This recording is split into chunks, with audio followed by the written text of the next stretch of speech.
சில பேர் ஆளை பார்த்தா 60 வயசு மாதிரி தோணும். உண்மையான வயசு என்னன்னு பார்த்தா 40 அல்லது 45ம்பாங்க. சில பேரை பார்க்குறதுக்கு 45 மாதிரி தெரியும். உண்மையிலேயே 65 தாண்டி இருப்பாங்க. ஒரு மனிதனுக்கு 2 வகையான வயது உண்டுங்கிறார் ஓஷோ. அதாவது உடம்புக்குன்னு ஒரு வயசு, மனசுக்குன்னு ஒரு வயசு. முதல் உலக மகாயுத்தம் நடந்தது இல்லையா, அது முடிஞ்சதுக்கப்புறம் முதல் தடவையாக மனிதனின் மூளை வளர்ச்சியை பற்றி மனநல வைத்தியர்கள் ஒரு கணக்கெடுப்பு சோதனை நடத்தினாங்களாம். அது வரைக்கும் மனிதனுக்கு 2 வகையான வயது உண்டுன்னு யாரும் சிந்தித்ததே இல்லையா.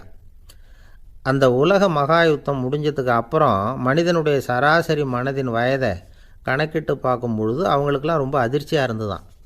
ஏன்னா அது ரொம்ப பின்தங்கிய நிலையில் இருந்திருக்கு, வளர்ச்சி அடையாத நிலையில் இருந்திருக்கு. அவங்க கண்டுபிடிச்ச பிரகாரம் அப்போ மனசோட சராசரி வயசு என்ன தெரியுமா?